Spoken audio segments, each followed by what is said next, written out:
Varanasi link media. आयकर विभाग द्वारा अधिनियम कार्यशाला का हुआ आयोजन।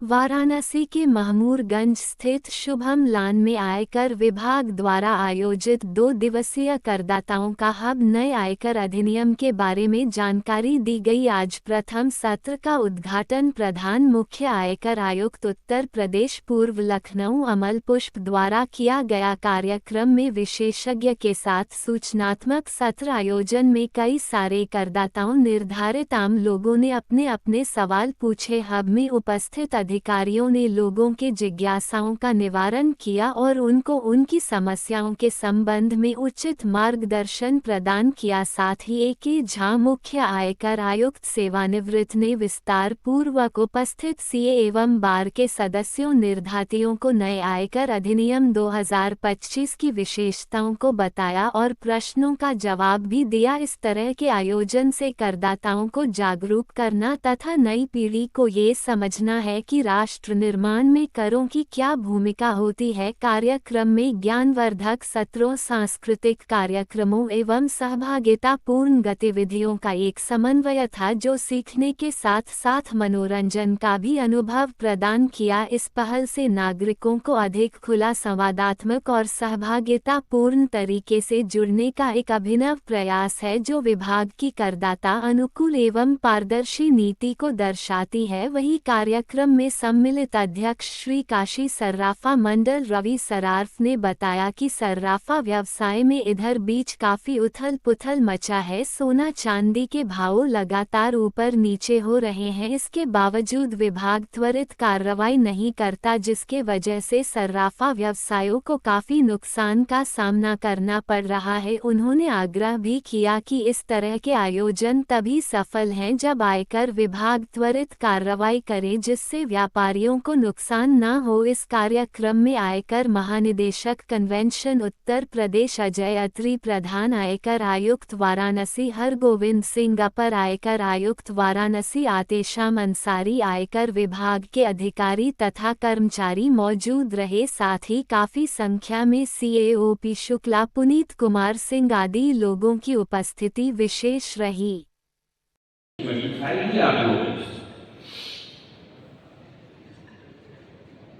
सरकार को नई एक्ट की जरूरत क्यों पड़ी? इनकम टैक्स एक्ट में 298 सेक्शन थे, बट काफी लोग इस चीज को मिस कर जाते हैं। इसमें एक्चुअली 819 सेक्शंस है। 115 ए बी, 115 सी डी, 234 ए, तो लोगों को लगता है कि 234 A, 234 A B C, 115 B, total sections 819। 60 साल तक हर एक साल अमेंडमेंट हुआ। शुरू में कम अमेंडमेंट्स थे, जैसे देखा, पर बाद में 100 अमेंडमेंट्स, फर्स्ट फाइनेंस से 100 अमेंडमेंट्स फॉर ईयर। उसके अलावा 19 स्पेसिफिक टैक्सेशन लॉ अमेंडमेंट हुए, टैक्सेशन लॉ अमेंडमेंट का कई सारे अमेंडमेंट्स हुए। 1961 act had as many as 4,000 amendments. ये सारे कारण थे अमेंडमेंट्स होने के।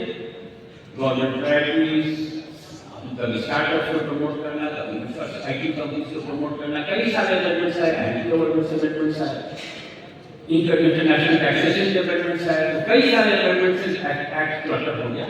मैंडेट हमारा लेकिन ये अपना परिचय बता दो। मैं रवि सर्राफ, अध्यक्ष श्री काशी सर्राफा मंडल। यहाँ पे आए हैं, यहाँ इनकम टैक्स का यहाँ पे मेला लगा है, तो क्या कहेंगे? यहाँ पे तरह तरह के जो अभी चांदी कहीं पकड़ा रही है, कहीं सोना पकड़ा रहा है, अब पहले में क्या रेट चल रहा है, अब क्या रेट है, क्या तरह से, किस तरह से आप देख रहे हैं इसको? पहले से जो ये फेट लगा हुआ है, इसके आयोजकों को और तमाम इनकम टैक्स डिपार्टमेंट के अधिकारियों को मैं बनारस की धरती पर सादर प्रणाम करता हूँ, उनको सादर अभिनंदन करता हूँ। देखिए, जो आपने प्रश्न किया, बड़ा ही गंभीर विषय का प्रश्न है हमारे सराफा बाज़ार को लेते हुए। वर्तमान कुछ महीनों में सराफा व्यवसायियों की चांदियाँ या सोने के पार्सल्स विभिन्न जगहों पर पुलिस के द्वारा या आरपीएफ के द्वारा या स्टेशनों पर पकड़े जाते रहे हैं। पकड़ने के पश्चात ये इनकम टैक्स डिपार्टमेंट को उसकी सूचना जाती है।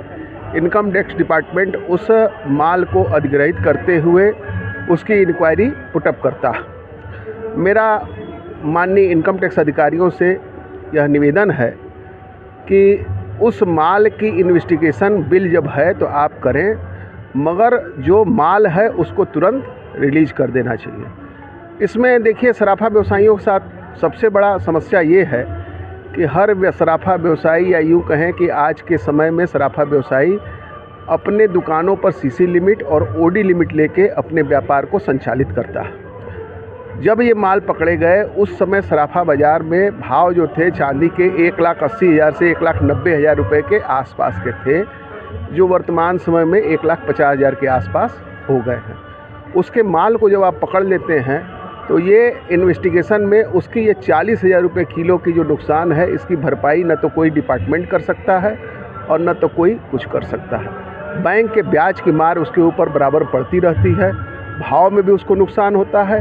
प्लस सबसे बड़ा जो नुकसान है, जिस माल, चूँकि ये सजावट का व्यापार है, जब उस माल को 4 बार इधर से उधर पलट के मालखानों में जमा करा दिया जाता है तो तमाम तरह के मोती उसमें जो लगे हैं या मेटल लगे हुए हैं या जो भी उसमें नगनगीने हैं या उसकी पॉलिशिंग है या यूँ कहें कि उस मतलब सॉफ्ट धातु होने की वजह से वो मुड़ तुड़ जाता है, जिसके कारण वो माल धीरे धीरे रॉ मटेरियल की तरफ तब्दील होता जाता है। तो मैं आप सभी चैनल के माध्यम से ये निवेदन करना चाहता हूँ कि किसी भी सराफा व्यवसायी का माल अगर पकड़ा जाए तो माल को तुरंत रिलीज कर दिया जाए, उसके जानकारी, उसके बिल बाउचर की जानकारी आप करें और टैक्स जो आपका बनता है अगर वो सक्षम है तो उससे टैक्स लिया जाए। एक बात और आपके चैनल के माध्यम से माननीय वित्त मंत्री निर्मला सीतारमण जी से कह देना चाहता हूँ कि वर्तमान समय में सोनी और चांदी के भाव जो हैं वो अत्यधिक बढ़े हुए हैं और 2 लाख रुपए का छूट हम लोगों को मिला हुआ है कि 2 लाख से नीचे का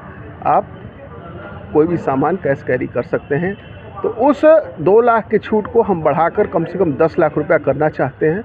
इसकी मांग करते हैं कि उसको कम से कम 10 लाख तक की छूट उसमें रखी जाए और आशा ही नहीं पूर्ण विश्वास है कि हमारे प्रधानमंत्री जी जो बड़े सरल और सहृदय हैं, हमारी बातों को अवश्य समझेंगे। बहुत बहुत धन्यवाद।